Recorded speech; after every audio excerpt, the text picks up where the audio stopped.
Hey everyone, we only have one short PowerPoint this week, and it covers depictions of the Vietnam War in film in the 1980s. And what I'm trying to do here is build from what we covered last week when we looked at how portrayals of the Vietnam War in film evolved in the decade of the 1970s. So taking that as our starting point, and we're going to explore what happened in the 1980s. So let's go ahead and jump in. Our first stopping point, a series of films that began in 1982, the very first one called Rambo: First Blood, starring the actor Sylvester Stallone.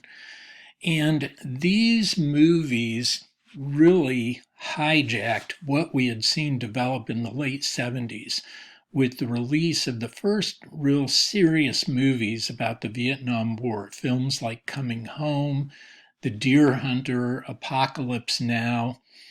And these Rambo movies were completely different. And they happen in a particular, really political and cultural context that's emerging in 1980s America.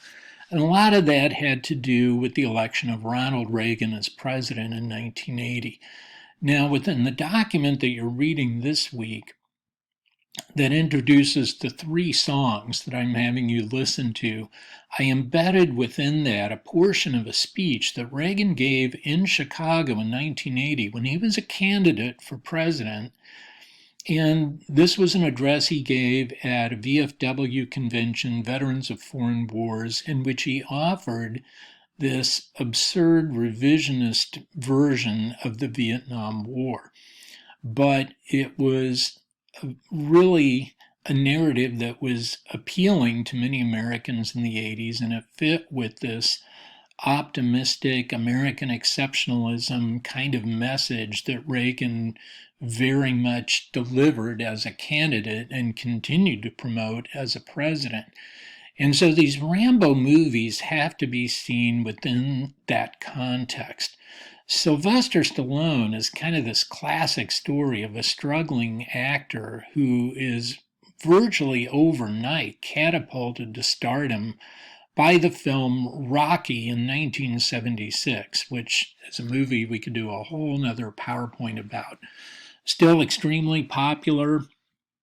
Personally, as a historian, I don't think it's a movie that's aged well. It's full of all sorts of tropes and racist overtones that fit well with what was going on in the country in the 1970s, and it really hit home with its specific target audience. But anyway, that movie's a whole nother subject. But that's what made him a star, and these Rambo movies built on this. So we've been subjected to 5 of these films to date, and Stallone is an actor who has made an entire career out of basically mumbling dialogue and accompanying that with about 2 facial expressions that he knows how to do. As you can tell, I'm not a fan. These Rambo movies are particularly egregious, and over the years when I've taught this course, I've asked students to take a moment and imagine something. So I want you, while you're listening to my voice, close your eyes. Go ahead, I'll wait. Close them. And I want you, with your eyes closed, to envision yourself doing study abroad. Let's say in Germany. Let's say Webster University has a new campus in Munich, Germany. And you're going there to study. So you have this long flight. You arrive middle of the night, early a.m. You finally get to your dorm, or your off-campus student housing, keeping your eyes closed now while you're imagining all this. And you're tired, experiencing jet lag, finally crash at your place, can't go to sleep, and you decide, I'm going to turn on German TV just to see what's on. And the first thing you see, flip on German television, is a German-made film about World War II. And in it, you see a German soldier, muscular, bare-chested, running through the fields of, let's say France. in 1944, mowing down American, British, Canadian, and French troops left and right. You know, a machine gun in each hand. All right. So if you saw something like this, what would you think? How would you respond?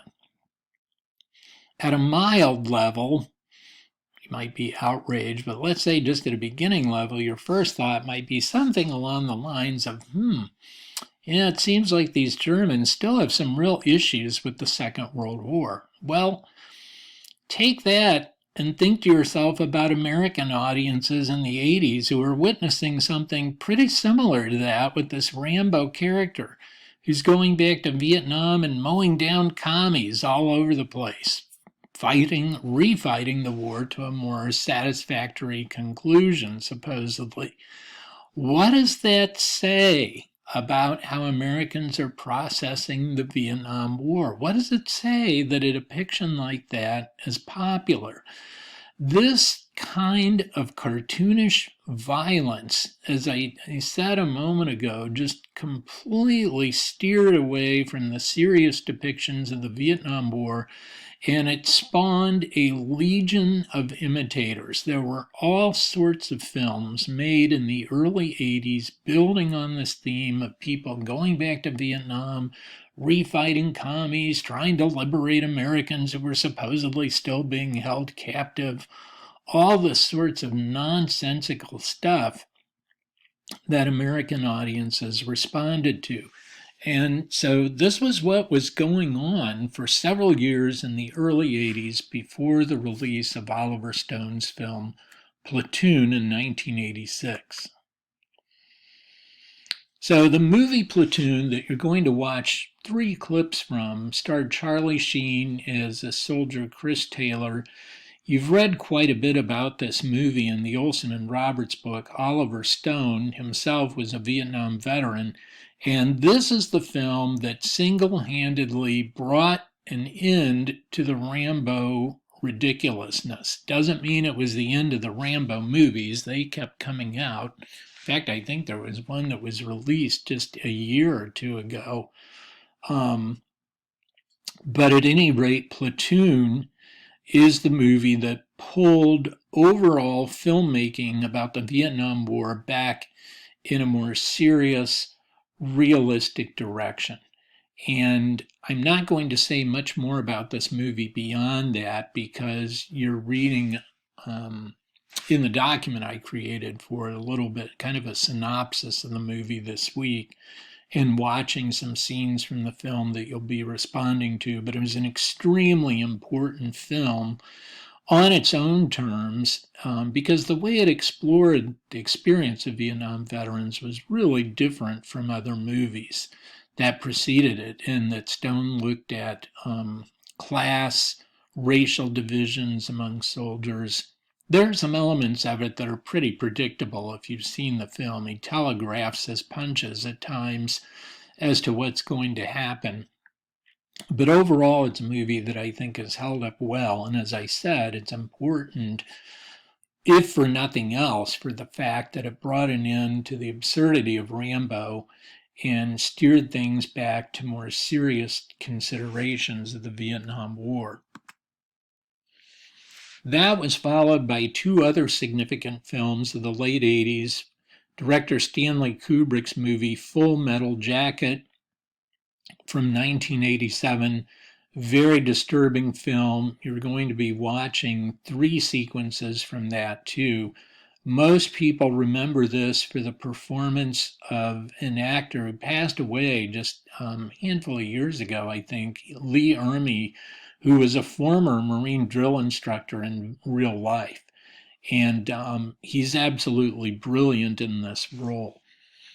And again, with this movie, I don't want to say too much about it because I want you to draw your own conclusions from the scenes you've seen. But I will say that Kubrick is particularly interested in depictions of masculinity, and one could even say hypermasculinity, as it's presented in this movie as part of the training of these young Marine recruits. How does that affect them? What does it do to them?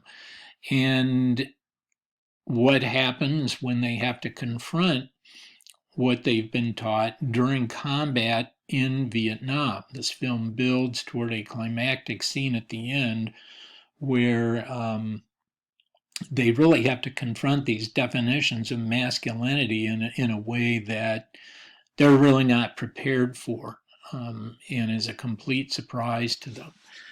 That's a significant theme in this film.